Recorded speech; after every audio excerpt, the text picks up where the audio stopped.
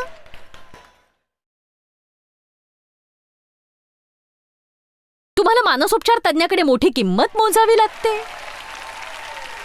तुम्हाला इथे मोफत उपचार मिळतो, फक्त प्रीतीचं दान देत राहा. मी तुमचा बराच त्रास वाचवतेय. माझं बोलणं तुम्हाला कळतंय का सांगा? मला ठाऊक आहे मी काय बोलतेय ते. देवाने हे रहस्य मला त्याच्या वचनातून प्रकट केलं आणि मी ते तुम्हाला 10 वचनांमधून दाखवू शकते नक्की. ज्यात अपमानास्पद वागणूक दिल्याबद्दल आणि छळल्याबद्दलचा योग्य असा प्रतिसाद आहे. बऱ्याने वाईटावर मात करणं हे दैवी रहस्य सैतानाला कधीच समजत नाही आणि दुष्ट लोकांनाही समजत नाही. फक्त प्रभू येशूमधील विश्वासणाऱ्यालाच ते समजतं. प्रत्येक ख्रिस्ती व्यक्तीसाठी आपल्या लढाया जिंकण्याचा हाच मार्ग आहे.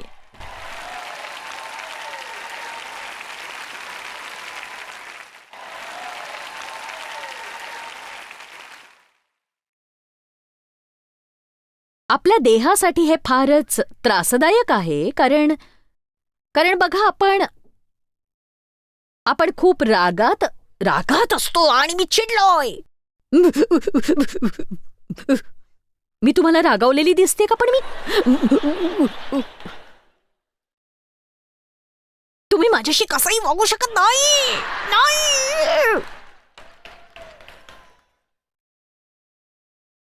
आणि देव म्हणतोय खरंच, म्हणजे खरंच. पण याने फायदा झालाय?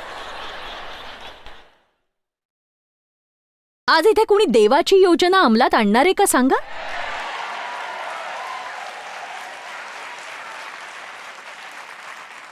हे तुमच्या देहासाठी त्रासदायक होईल, कारण फळ लगेच मिळणार नाही कदाचित. मी शिकलेले एक रहस्य तुम्हाला सांगते. पुष्कळदा योग्य फळ मिळण्यासाठी बराच काळ योग्य तेच करत राहावं लागतं. तेव्हा जर तुम्ही एकदाच प्रयत्न करून थकलात तर बघा, मी काही तुम्हाला जादूची कांडी देणार नाहीये. म्हणजे तुमच्याशी कोणी वाईट वागलं आणि तुम्ही एखाद्या वृद्ध व्यक्तीला मदत केली की लगेच तुमचे प्रश्न सुटतील, मी तुम्हाला असं काही सांगत नाहीये. मी बोलते ती जीवनशैली बदलण्याविषयी. तुम्ही सैतानाला म्हणा, सैताना माझ्या जीवनाशी खेळणं बस कर आता, तुला आता एकही संधी मिळणार नाही. म्हणजे बघा, तुम्ही जोवर सैतानाला तुमच्या जीवनात वाव द्याल तोपर्यंत तो तुम्हाला चिडीस आणत राहील. ट्रॅफिकमध्ये कोणी पुढे गेलं तरी आपण चिडतो, आपली पार्किंगची जागा कोणी घेतली तरी चिडतो. या सगळ्या गोष्टींसाठी आता वेळ नाहीये. मी पार्किंगसाठी थांबली असताना जर एखादा चेंडू आला आणि हुश, तर मी सुखी रहा. मजा आली ना तुम्हाला?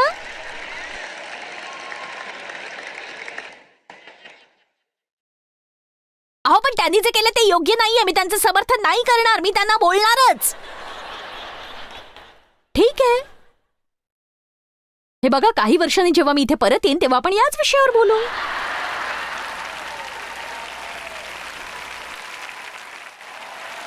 हे तुमच्या हाती आहे. माझं बरोबर आहे.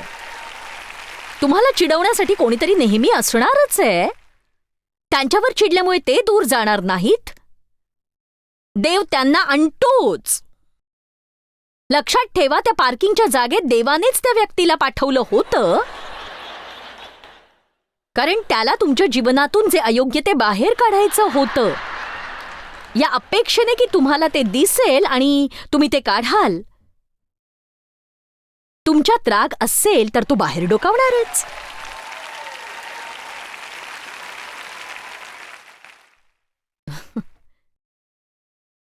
रोमकरास अध्याय 12 वचन 17. कोणाचीही वाईटाबद्दल वाईट अशी फेड करू नका. सर्व लोकांच्या दृष्टीने चांगले ते करण्याचा म्हणजे ईश्वरीय स्वभाव प्रकट करण्याचा प्रयत्न करा.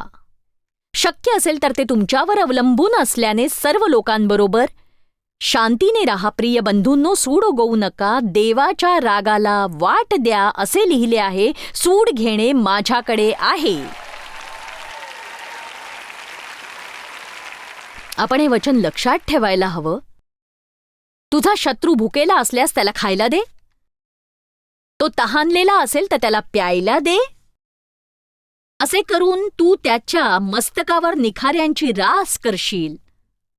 तू वाईटाने जिंकला जाऊ नकोस, तर चांगले करून तू वाईटावर विजय प्राप्त कर, विजय प्राप्त कर.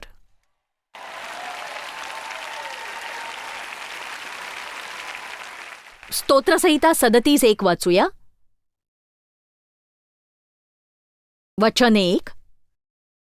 तू दुष्टांवर चिडू नकोस, दुष्टांवर चिडू नकोस.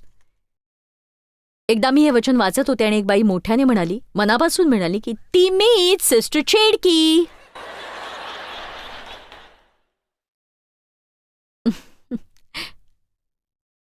दुष्कर्म करणाऱ्यांवर जळफळू नको, अन्याय करणाऱ्यांचा हेवा करू नको. अन्याय करणारे म्हणजे देवासमोर ज्यांचे स्थान डळमळीत आहे असे लोक, कारण ते गवताप्रमाणे लवकर कापले जातात, हिरवळीसारखे ते वाळून जातात. तू परमेश्वरावर भाव ठेव व सदाचाराने वाग. परमेश्वरावर भाव ठेव व सदाचाराने वाग. परमेश्वरावर भाव ठेव व सदाचाराने वाग, सदाचाराने वाग.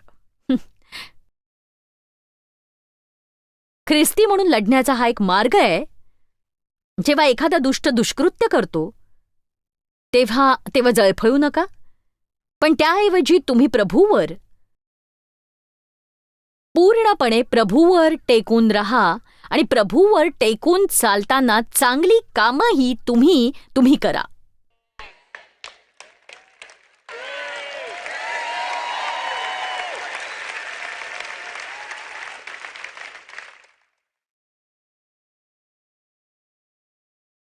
जर तुम्ही हे समजून घेऊन करायला शिकलात तर त्याला वैतागून सैतान दुसऱ्याच्या मागे लागेल.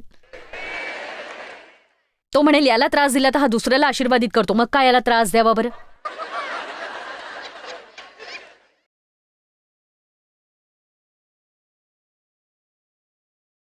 हो. तुम्ही प्रत्यक्ष हे करू लागाल तेव्हा जास्त हसाल नक्कीच. तुम्ही प्रभूवर पूर्णपणे टेकून राहा आणि चांगलं तेच करत राहा आणि देशात तू स्थापित होशील आणि देवाच्या विश्वासूपणावर तू निश्चितपणे पोचला जाशील. परमेश्वराच्या ठाई तू आनंद कर आणि तो तुझे मनोरथ पूर्ण करील. तर आपण चर्चा करतोय दुष्ट लोक वाईट करत असताना आपण कसं वागावं याची. आपले मार्ग प्रभूच्या हाती तुम्ही सोपवून द्या, तो तुमची काळजी घेईल. प्रभूवर पूर्णपणे टेकून राहा म्हणजे तो तुमचे सर्व मनोरथ पूर्ण करील, सर्व मनोरथ पूर्ण करील. जेव्हा कोणी तुम्हाला वाईट वागवतं तेव्हा तुम्ही प्रभूला म्हणायला हवं, प्रभू मी फार दुखावलो गेलोय, पण माझ्या रागामुळे हा प्रश्न सुटणार नाही किंवा ती व्यक्तीही बदलणार नाही. माझा भरवसा तुझ्यावर आहे आणि ख्रिस्तियांना त्याने मी समर्पित भावनेनेच जगेन. मी प्रकाश द्यायचे सोडणार नाही. मी चांगलं तेच करत राहीन कारण त्यासाठीच तू मला ठेवलेस. मी माझे मार्ग तुझ्या हाती सोपवतोय. मी तुझ्या ठाई हर्ष करतोय. जे मी लाखो वर्षात कधी करू शकणार नाही ते मला तुझ्या हातून झालेलं पाहायचंय. वचन 6. तो तुझे नीतिमत्व प्रकाशासारखे, तुझे न्यायत्व मध्यान्नासारखे प्रकट करील. म्हणून परमेश्वराच्या अधीन होऊन स्वस्थ रहा, त्याची प्रतीक्षा शांतपणे करीत रहा. जो मनुष्य आपल्या मार्गाने उत्कर्ष पावितो, जो मनुष्य दुष्ट संकल्प सिद्धीस नेतो, त्यांच्यावर तू जळफळू नको. राग सोडून दे आणि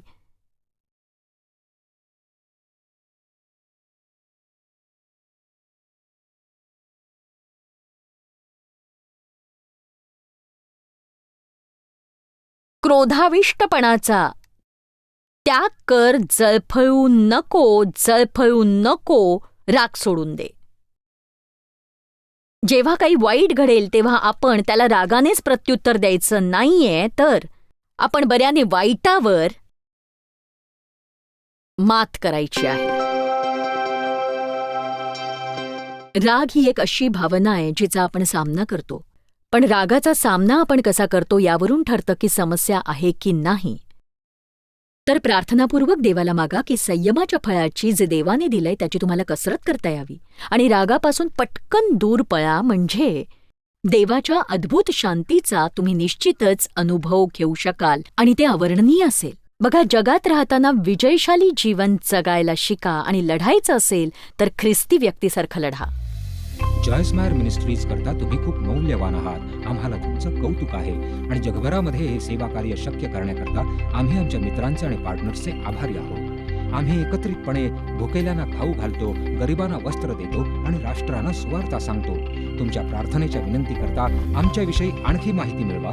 जॉयसच्या कॉन्फरन्सच्या तारखा पहा आणि ख्रिस्ताची प्रीती जगभरामध्ये पसरवण्याकरता आमचे सहभागी व्हा.